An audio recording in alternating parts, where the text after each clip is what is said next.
Chapitre 21. C'est alors qu'apparut le renard. « Bonjour, dit le renard. »« Bonjour, répondit poliment le petit prince qui se retourna mais ne vit rien. »« Je suis là, dit la voix sous le pommier. »«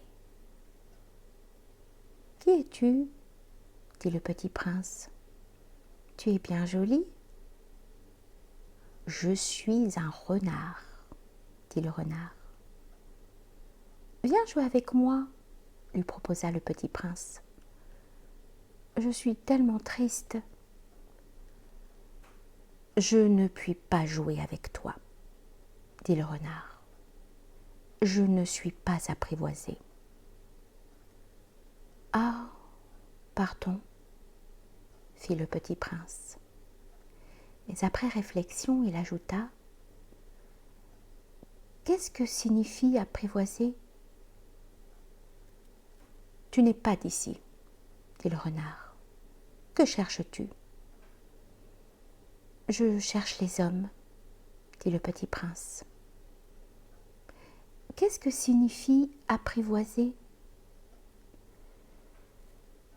Les hommes, dit le renard, ils ont des fusils et ils chassent. C'est bien gênant. Ils élèvent aussi des poules. C'est leur seul intérêt. Tu cherches des poules ? Non, dit le petit prince. Je cherche des amis. Qu'est-ce que signifie apprivoiser ? C'est une chose trop oubliée, dit le renard. Ça signifie créer des liens. Créer des liens ? Bien sûr, dit le renard. Tu n'es encore pour moi qu'un petit garçon tout semblable à 100 000 petits garçons. Et je n'ai pas besoin de toi. Et tu n'as pas besoin de moi non plus. Je ne suis pour toi qu'un renard semblable à 100 000 renards. Mais si tu m'apprivoises, nous aurons besoin l'un de l'autre. Tu seras pour moi unique au monde. Je serai pour toi unique au monde. Je commence à comprendre, dit le petit prince. Il y a une fleur, je crois qu'elle m'a apprivoisée. C'est possible, dit le renard. On voit sur la terre toutes sortes de choses. Oh, ce n'est pas sur la terre, dit le petit prince. Le renard parut très intrigué. Sur une autre planète ? Oui. Il y a des chasseurs sur cette planète-là ? Non. Ça, c'est intéressant. Et des poules ? Non. Rien n'est parfait, soupira le renard. Mais le renard revint à son idée. Ma vie est monotone. Je chasse les poules, les hommes me chassent. Toutes les poules se ressemblent et tous les hommes se ressemblent. Je m'ennuie donc un peu. Mais si tu m'apprivoises, ma vie sera comme ensoleillée. Je connaîtrai un bruit de pas qui sera différent de tous les autres. Les autres pas me font rentrer sous terre.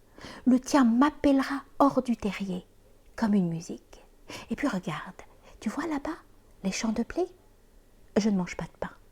Le blé pour moi est inutile. Les champs de blé ne me rappellent rien. Et ça, c'est triste. Mais tu as des cheveux couleur d'or. Alors ce sera merveilleux quand tu m'auras apprivoisé. Le blé qui est doré me fera souvenir de toi. Et j'aimerai le bruit du vent dans le blé. Le renard se tut et regarda longtemps le petit prince. « S'il te plaît, apprivoise-moi, dit-il. « Je veux bien, répondit le petit prince, mais je n'ai pas beaucoup de temps. J'ai des amis à découvrir et beaucoup de choses à connaître. » On ne connaît que les choses que l'on apprivoise, dit le renard.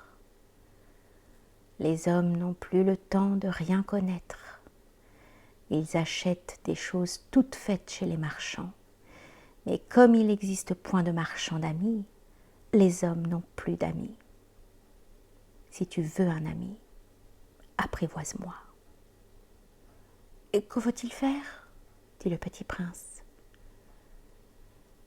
Et il faut être très patient, répondit le renard. Tu t'assoiras d'abord, un peu loin de moi, comme ça, dans l'herbe. Je te regarderai du coin de l'œil et tu ne diras rien. Le langage est source de malentendus. Mais chaque jour, tu pourras t'asseoir un peu plus près. Le lendemain revint le petit prince. Il eût mieux valu revenir à la même heure, dit le renard. Si tu viens par exemple à 4 heures de l'après-midi dès 3 heures, je commencerai d'être heureux. Plus l'heure avancera, plus je me sentirai heureux. À 4 heures déjà, je m'agiterai et m'inquiéterai. Je découvrirai le prix du bonheur. Mais si tu viens n'importe quand, je ne saurai jamais à quelle heure m'habiller le cœur. Il faut des rites. Qu'est-ce qu'un rite? Dit le petit prince. C'est aussi quelque chose de trop oublié, dit le renard. C'est ce qui fait qu'un jour est différent des autres jours, une heure des autres heures. Il y a un rite, par exemple, chez mes chasseurs. Ils dansent le jeudi avec les filles du village. Alors le jeudi est jour merveilleux. Je vais me promener jusqu'à la vigne. Si les chasseurs dansaient n'importe quand, les jours se ressembleraient tous, et je n'aurais point de vacances. Ainsi le petit prince apprivoisa le renard, et quand l'heure du départ fut proche, « Ah !» dit le renard, « je pleurerai. »« C'est ta faute, » dit le petit prince. « Je ne te souhaitais point de mal, mais tu as voulu que je t'apprivoise. »« Bien sûr, » dit le renard. « Mais tu vas pleurer, » dit le petit prince. « Bien sûr, » dit le renard. « Alors tu n'y gagnes rien. »« J'y gagne, » dit le renard, à cause de la couleur du blé. Puis il ajouta, « Va revoir les roses. Tu comprendras que la tienne est unique au monde.